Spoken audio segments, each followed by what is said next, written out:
This screencast is on electron configurations. This is part one of multiple parts to the screencasting on electron configurations. So we'll be coming back to this again. Electron configurations are governed by two rules. The first is Hund's rule, which says that each orbital will fill up with one electron before doubling up. For an analogy, this is kind of like riding a bus. School bus, city bus, doesn't matter. But when you get on a bus, most people want to sit in a seat all by themselves. And it's only after every seat is occupied by somebody that we start doubling up and we start sitting with people, maybe people we know, maybe people we don't know. In a similar way, electrons have orbitals to fill up and they each want their own space. So each orbital will be filled up with one electron before the electrons are forced to go back and fill in those orbitals with the second electron. The other rule is the off-ball principle, which says electrons will occupy the lowest energy level possible. So an analogy here is kind of like climbing a ladder.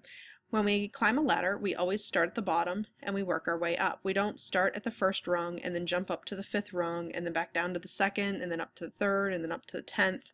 We go first rung, second rung, third rung, and so on. Electrons behave the same way. They always start filling in with the lowest energy level, and that's the one that's closest to the nucleus. And then as each energy level fills up, they bump up to the next energy level and they fill that one up before they bump up to another energy level. We need to take a look at the actual periodic table before we get started. Notice here that the F section of the periodic table, this is the section that you colored in as the F block for quantum numbers. Notice that it actually falls between the S section and the D section. Okay, what happens is in order to make your periodic table fit onto a sheet of paper, they decided to snip this F section out, pull it underneath the periodic table, and then squeeze the S section and the D section together. And this is just to save space on a piece of paper. And that's fine typically when we're looking at the periodic table. However, when we start doing electron configurations down here in row number 6, we want to know that we have the S orbital followed by the F orbital, and that's going to be followed by the D orbital, and then followed by the P orbital. And this will come back in a future slide and we'll talk about that at that time. So what is an electron configuration? Well, an electron configuration tells you the location of every single electron in the atom. So where a quantum number told you the location of the outermost electron, the electron configuration tells you where every single electron is located. And it looks like this. For nitrogen, our electron configuration is 1s2, 2s2, 2p3. Let's take a look at the periodic table and see if we can make some connections here. Okay, the first number that we see in an electron configuration corresponds with the principal energy level from the quantum number. So that's just our row number. Okay, so when we start, we're in row number 1. We start with hydrogen, and we always start with hydrogen and work our way down to the element we're looking for. So we're in row number 1. We're in the s orbital section, so s. And there are 2 electrons being represented, one with the hydrogen atom, one with the helium atom. So 1s2 comes from the row number, the orbital section, and the number of squares or electrons on the periodic table. And there's nothing else in row number 1, so once we're finished with row number 1, we move down to row number 2. And when we write that electron configuration, again, we write the principal energy level, the orbital shape, and the number of electrons. So row 2, section S, 2 electrons. So that's where we get 2s2. As we continue across row number 2, we see that there's more. Now notice this is the P block of the periodic table. So we're still in row number 2. Now we're in the P block, and until we get to nitrogen, we have 3 squares to go through. Okay, so we have 2p3. So when we go back to look at our electron configuration, we see 1s2, 2s2, 2p3. Okay, how can we check to make sure that our electron configuration is correct? We'll count up the exponents. 2 plus 2 plus 3 equals 7. And our atomic number for nitrogen is 7. So that means that our electron configuration is correct. Okay, so again, the first number in the electron configuration indicates the principal energy level, and the second part of it, the letter, indicates the orbital shape. The exponents indicate the number of electrons that we're dealing with, and this connects to the quantum numbers. Remember, the principal energy level is the row number in the quantum number, and it's also the row number in the electron configuration. The second part, the letter, indicates the orbital shape. In quantum numbers, those are given numbers, okay, but we still had those orbital shapes represented on the periodic table, and that's what we see here. Okay, let's look at another example. Cobalt is 1s2, 2s2, 2p6, 3s2, 3p6, 4s2, 3d7. Let's go back to the periodic table and look at that as well. Okay, so we start up at the top at hydrogen always. We have 1s2. There's nothing else in row number 1, so we come down here to row number 2. We have 2s2. And as we continue across the row, we notice that there's more over here in the p orbital section. So again, we repeat our row number, 2, the orbital shape p, and we count the number of squares. It gives us 6. We move down to row number 3. We have 3s2. Again, we continue across the periodic table till we get to the next section, and we have 3p6. Then we move down to row number 4. Okay, so we have 4s2, and notice what happened when we get into the d orbital. We're still taking our row number minus 1, just like we did in the quantum numbers. So to get to cobalt, it's going to be 3d7. Okay, so again, electron configurations are very similar to quantum numbers in that they still take your row minus 1, and if we're in the F section, we're going to take our row minus 2. Double check, does this make sense?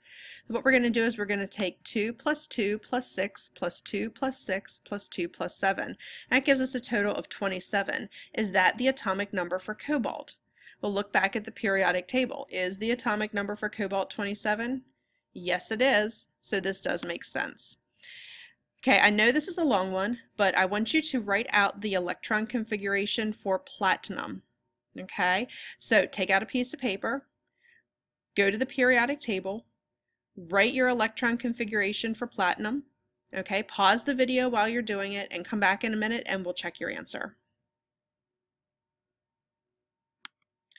Okay, welcome back. We'll see that our electron configuration for platinum is 1s2, 2s2, 2p6, 3s2, 3p6, 4s2, 3d10, 4p6, 5s2, 4d10, 5p6, 6s2, 4f14, and 5d8.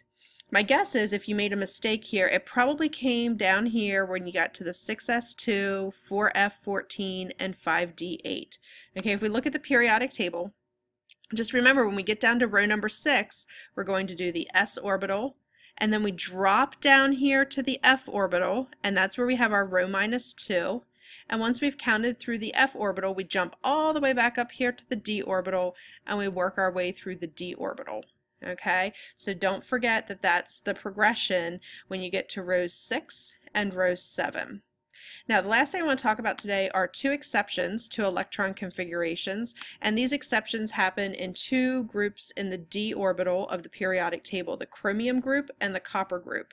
So we're talking about just the elements that are listed here specifically, Cr, Mo, W, Sg, Cu, Ag, Au, and UUU, which is also known as Rg. This rule is going to apply to both orbitals and electron configurations. I know we haven't talked about orbital diagrams yet, but we will be talking about that in the future. So just keep in mind that this is going to apply to that type of diagram as well. These elements in these 2 columns are kind of like thieves. In order to be stable, they want to either have a full D section or a half full D section. So what they do is they steal an electron from the closest S section to fill or to half fill the D section for stability. Okay, let me give you an example of this. Chromium, okay, is 1s2, 2s2, 2p6, 3s2, 3p6, 4s1, 3d5. Now if you look right here, you'll notice that it says 4s1. We would have expected that to say 4s2, And we would have expected this to say 3D 4, okay? But in order for chromium to be stable, it stole one electron from the s orbital and it added it to the d orbital. So that's where we get the 4s1 3d5. So let's take a look at the periodic table. We started up at hydrogen. We had 1s2, 2s2. Continuing across row number 2, we had 2p6. We went back to row number 3. We had 3s2, 3p6. Okay, now here it was just in the row where our element was. We would expect 4s2, 3d4, but the chromium here steals one electron away from the s orbital and it adds it onto the d orbital. Okay, and that's our exception for any element that's in this column, okay, this whole column, as well as this entire column. All right, so let's go back here and take another look at silver.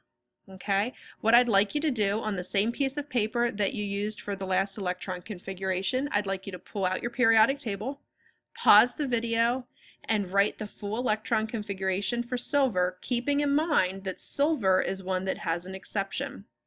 When you're finished, come back to check your answer.